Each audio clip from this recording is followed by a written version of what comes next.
तो Wheatstone bridge हम topic करेंगे। तो इसमें क्या होता है, एक क्वाड्रिलेटरल स्ट्रक्चर में 4 रजिस्टर होते हैं। क्वाड्रिलेटरल की ब्रांच जिस तरह से होती है उसी तरह से ब्रांचेज में 4 रजिस्टर कनेक्ट करते हैं, और वन डायगोनल में एक गैल्वेनोमीटर और दूसरे डायगोनल में सेल। कुछ समझ में आ रहा होगा कि वन डायगोनल में तो गैल्वेनोमीटर, वन डायगोनल में तो वन डायगोनल में तो गैल्वेनोमीटर को कनेक्ट कर सकते हैं, लेकिन दूसरे में सर ये तो सेल बाहर है, डायगोनल तो अंदर होता है। तो बेटा डायगोनल से मतलब हमारा यही है ना। डायगोनल का मतलब ये नहीं कि हम लाइन ड्रॉ कर रहे हैं, मींस ये एक डायगोनल क्या होता है, B to D galvanometer connect किया। दूसरे डायगोनल का मतलब क्या है, ए टू सी, है ना, इसमें हमने सेल को कनेक्ट किया। हम चेंज भी करते हैं पोजीशन, तब भी ये वाला जो अभी हम प्रूव करेंगे वो रहेगा। तो हम किरचॉफ लॉ को अप्लाई करते हैं। यूज किस लिए किया जाता है कि 3 रजिस्टर की वैल्यू हमें नोन होती है और 1 रजिस्टर की वैल्यू अननोन होती है।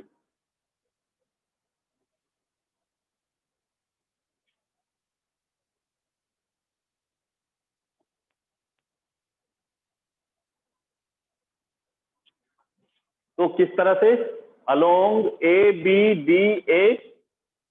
तो देखो पूरे सर्किट के अंदर सेल कहीं पर नहीं है, तो 0, मैंने बोला बहुत बताया हुआ है कि अगर सेल होती है तो उसका जो ईएमएफ होगा, और उसमें भी रूल क्या है कि अगर आप सेल के अंदर नेगेटिव टू पॉजिटिव जाते हो, मींस जब निकलते हो जिस टर्मिनल से वो ही साइन रहेगा। तो खैर यहाँ पे है नहीं, तो 0, यहाँ पे I1 डॉक्टर मदद चलानी ना आपकी।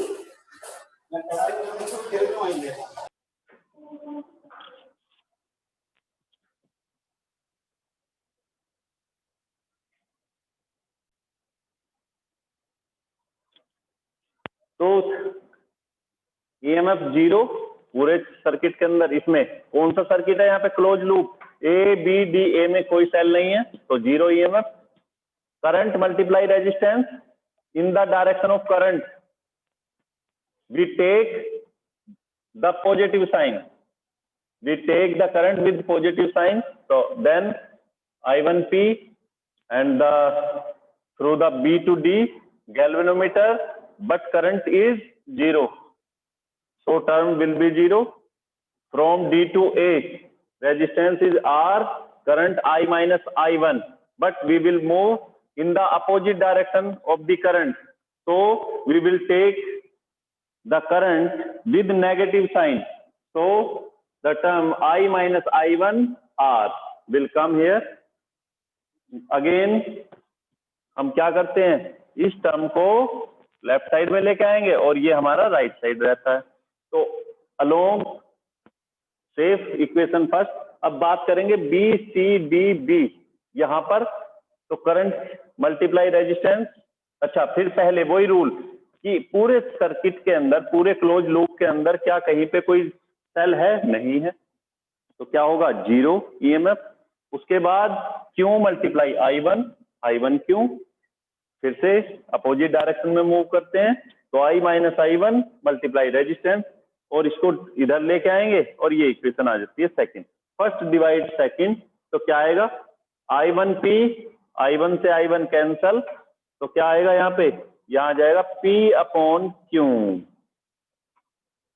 P upon Q, right side वाली चीजें, I माइनस I1 से I minus I1 cancel, R upon S। तो ये हमारा क्या होता है बच्चों, प्रिंसिपल ऑफ व्हीटस्टोन ब्रिज, कि अगर दोनों जो एडजेसेंट साइड्स हैं of the quadrilateral, adjacent sides of quadrilateral अगर है,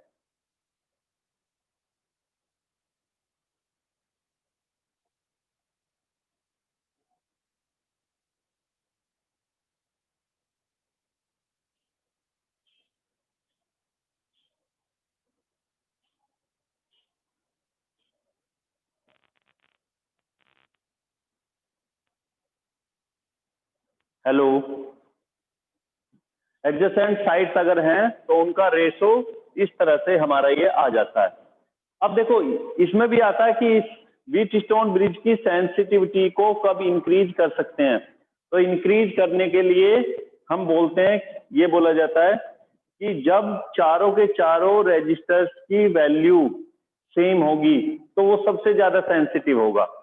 क्यों? क्योंकि उस टाइम पे जो उनका रेशो है, देखो करंट की जो फ्लोटेशन वाली कंडीशन है वो एग्जैक्ट कब आएगी? अगर हम एक को दूसरे से ज्यादा, रेशो आखिर क्यों बोला? तो रेशो में ये है कि मींस टेम्परेचर वाला फैक्टर इफेक्टिव नहीं होना चाहिए।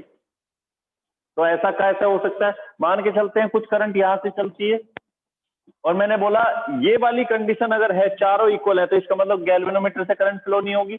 अगर ये वाली कंडीशन नहीं आती तो इसका मतलब गैल्वेनोमीटर से करंट आएगी। तो वो वाली जो बात बोली थी कि कुछ करंट यहाँ पे गया है, कुछ यहाँ से गया, यहाँ वाला फिर यहाँ आएगा और इधर से मिलके और फिर वापस यहाँ पे हो जाएगा, तो उससे क्या होता है? टेम्परेचर इंक्रीज होता है। तो सेंसिटिव हमारा व्हीटस्टोन ब्रिज नहीं रहता। सेंसिटिव सबसे ज्यादा कब होगा? जब चारों रजिस्टर की वैल्यू इक्वल रहती है। तो इसमें कोई ज्यादा कुछ नहीं आता इस टॉपिक में, बस ये इसकी कंस्ट्रक्शन क्या होती है, क्वाड्रिलेटरल होता है, उसकी 4 branches as a we take as a register and one galvanometer is connected through as a diagonal between B to D, और सेकंड डायगोनल में क्या करते हैं? we connect a cell। इसके बाद नेक्स्ट टॉपिक आता है हमारा मीटर ब्रिज।